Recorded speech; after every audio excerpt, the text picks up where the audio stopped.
What's up, everybody? Those that don't know, my name is Joey. Most people know me by Snow Rock. Today, we're coming at you with a little something different. This one, I'm just telling a story about some of the things I saw during my time incarcerated. I spent, almost 20 years in California prison system, and I've seen a lot of crazy stuff. So this is when I first went to prison. This is 1991. I got shipped from the reception center to a level one facility, and I was supposed to go to fire camp. They sent me to Jamestown. If anybody that knows, Jamestown is a level one, a level two, and a level three prison all together. So the level one are the guys that, you go there and you do training before you can go to fire camp. They have to make sure, you pass the physical, the PT, physical training. So I got there, and as soon as I got there, it was a racial situation because of the me being involved in in the Crips. So I was a Crip, and as soon as I got there was an issue, and I reacted a certain way. I acted defensively, and the guy, said he didn't want no problems, and he had earned his stripes. He was just telling me to watch my back for other people. But the next day after this, because he went and got at my homeboy, I took it as a threat, and I'm thinking, it's time to go to war. And this dude didn't want no parts of it. He went out and got my homeboy on some, man, look, I don't want no problems. I was just telling you to be careful from these other people. I don't. And that's when the stuttering comes in. People start stuttering. But anyway, so the dude, he told, look, I don't want no problems. I'm trying to go home. It's level one facility. I don't know. All I know is I've been told all my life that if I ever go to prison, the white boys gonna kill me. So now I'm saying, I'm taking anything very seriously. And as time went on, we talked and it was squashed and there wasn't no problems. He didn't have a problem. I didn't have a problem. So we're not going to, this is over with. The next day, the police mysteriously get a note slid under their door saying that I'm going to be a victim of an attack. I'm going to be stabbed. Well, if I was going to be stabbed, why didn't you just wait and let them stab me?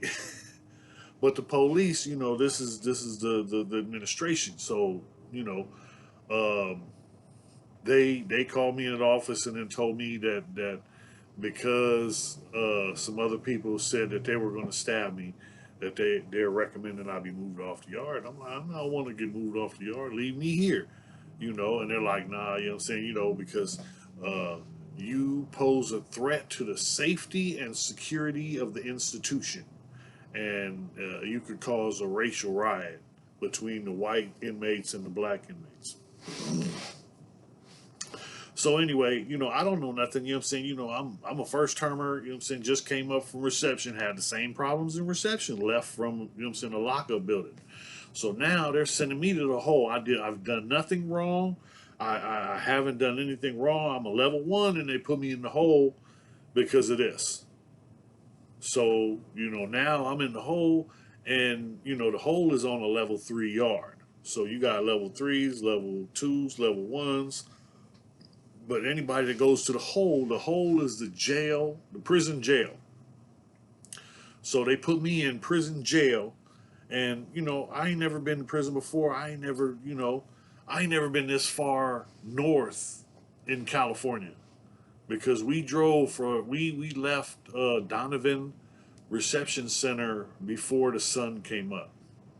We didn't get to Jamestown until after chow time, which was like 5 or 6. And then, we didn't get there until then. And that was, a long ride, being shackled up. But so now I'm in the hole and I don't know, but I'm a Crip, so you're gonna put me in the cell with a black. So the police are like, well, you sure? I'm like, yeah. So they're trying to prove a point that I shouldn't go in the cell. So they put me up in the cell with the older dudes, the LA Crip. So dude, he was cool, and we was in the cell for like maybe 3 days. And then maybe a week. So I finally get to go to canteen. So, anybody that knows, canteen is like you get to go to the store. So basically, you fill out the paper, you put a list down, you fill out, what you want, and then they take the money off of your books if you have money on your books. So I had money on my books, so I had ordered a bunch of stuff.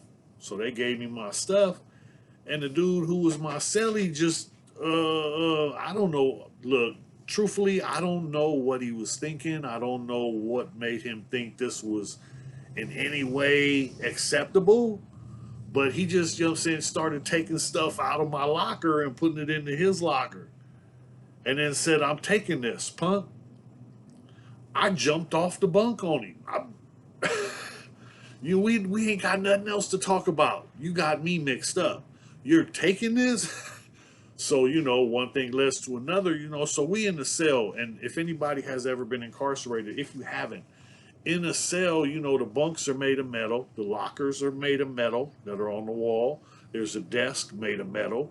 And there's a stool that's made of metal. And then, you got your mattress on the bunk, but concrete walls, a little slit window about yay high, and that's to look outside. Then there's a window on the door so you can look outside of your cell. So when you get to fighting up in the cell, it makes a lot of noise. The rumbling, the banging, all that stuff, is intensified because everybody's in one building. So that noise is, once the police hear that, they know, somebody's rumbling somewhere. So then they go searching.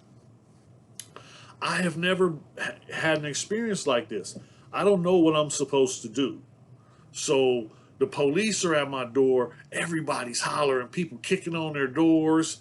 Everybody's going crazy, but they're at my door, and it's like more and more police came because once they seen me and my cellie were in an altercation, they pushed the button, alarms going off. So now the alarm's going off, So police are at the door, they're talking, and me and this guy, we was fighting, but then I got him, up under the bunk, up under the desk, and I was kicking him, So I'm not letting you get back up. I don't know. I'm not letting you get back up. You said you were taking my shit. So, now my leg is bleeding because I was trying to kick him and I kicked the stool. So I told you there's a metal stool. So that metal stool cut me on my shin. So I'm trying to kick him while he's under the desk. And, the police are at the door telling me to come over here and cuff up. And if I go over there and cuff up, then this dude's coming out from up under the desk. I'm not cuffing up. You know what I mean? So, then the police, I'm like, man, I ain't cuffing up. Then he's getting up. Well, tell him to come over here and cuff up. Hey, go over there and cuff up. So when he started coming out of there, I'm on him again, feet all up. You know what I mean? Ain't no getting up. Fuck that. You just try to take my shit. So, now the police, I'm not letting this dude up. Fuck that. So I don't know what to do. The police, they're at the door trying to talk to me. People are yelling. People in the vent are yelling. People outside in other cells are kicking their doors. More police come. Now, they got like a big, it's plexiglass. And it has like 6 to 8 handles so that a bunch of people can hold it. So they get all these cops, and they're out there and they're holding this shield, and then they open my cell door, but it's still blocked by this plastic shield. And I'm like, what am I going to do? What am I going to do? And then, I'm looking back at the police, and I'm looking back at this dude under the desk. I kick him, and then, I'm looking at the police, and then the shield tilts to the side a little bit. I'm like, what the hell is that? And then that taser hit me in the neck. I was out. I wake up hog-tied. My hands and my feet are tied together, and I'm on the floor in a puddle outside. In the middle of the building. So the police, they got this dude, and I don't know. They got him up out the cell, and I'm waking up like, what the hell? I don't know what happened. And then I'm looking around, and then my neighbors, the guys in the cell next to my cell, we have been talking, because they were Norteños. So the blacks and the Norteños, especially the Crips and the Norteños, you know what I'm saying, they fucked with each other, you know what I'm saying, we associated, you know what I'm saying, and we dealt with each other on a lot of different things. So they were, you know what I'm saying, lacing me up on a lot of stuff, taught me how, you know what I'm saying, to make my fish line, taught me how, you know what I'm saying, to do some fishing, you know what I mean, how to get this, how to get that. And, one thing, I'm looking out, you know what I mean, here I got a little bit of canteen, so, you know what I mean, here, man, you know what I'm saying, and we, you know what I'm saying, they had the hookup because one of the dudes, you know what I'm saying, he had tobacco, and that's the thing, so smoking, everybody wants to smoke. But yeah, it was my first experience ever, you know what I'm saying, running into a Norteño, because I've been in the South, the far South, Southern California all my life. And people, you sound like you from the South. I'm from Southeast San Diego. Nah, but you know what I'm saying, all my life people have been telling me, hey, you sound like you from the country. Hey, you sound like, hey man, you sound like you from the country. I was raised around some people who were from, you know what I'm saying, I have family, my auntie that raised me and took me in. She was from Louisiana. I have family members that was, you know what I'm saying, I got family members in Texas. I got peoples all over. So the lingo, the stilo, the get down, it came from the turf. It came from, you know what I'm saying, I grew up in Southeast San Diego. So, I grew up in the hood, and back in the day, it was different. It wasn't like it is now. It's watered down. Everything is, a lot of things have changed, but progress, so hopefully things are getting better. I don't know. Only one way to find out is to keep going. So I'm gonna keep going. Y'all keep going. And look, hit the subscribe, hit the like, hit the share, especially if you like the content. You know what I mean? I got a few jokes, you know what I'm saying? Check some of the other videos out. I got a whole bunch of them. I did on Corcoran. I did a whole bunch of them on the county jail when I first went to county jail, and how that went about, because it was a lot of fights, and I got into it with the whites because I'm considered a race traitor by the whites in jail, the Aryan Brotherhood, the skinheads, Nazi lowriders. So I'm considered a race traitor because I'm a product of my environment, But at the same time, what I'm saying, I was taken in by my community. I was accepted. I can't speak for everybody. And I'm not here bragging and none of that. The stuff I went through helped me to get to where I am now. I'm not the best person, but I'm working on becoming the best person I can be. I've made a lot of mistakes along the way. I've jumped in the holes. I've dug holes and climbed in. I've found my way to the bottom of life for a large part of my life. But that part of my life is over. We're on the new and bigger and better things.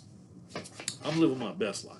I can't speak for nobody else, but this is the longest I've been out of prison since I was 9 years old. I'm doing better than I've ever done before. All my family is healthy. You know what I'm saying? I'm a happy camper.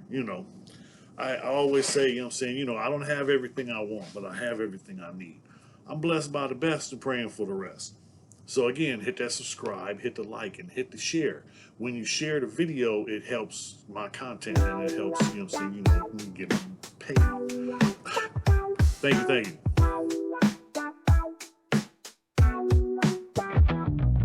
Lights flash, beats crash, hearts go boom. In this place where dreams consume, chasing rhythm we never slow. Fire burning, light we glow.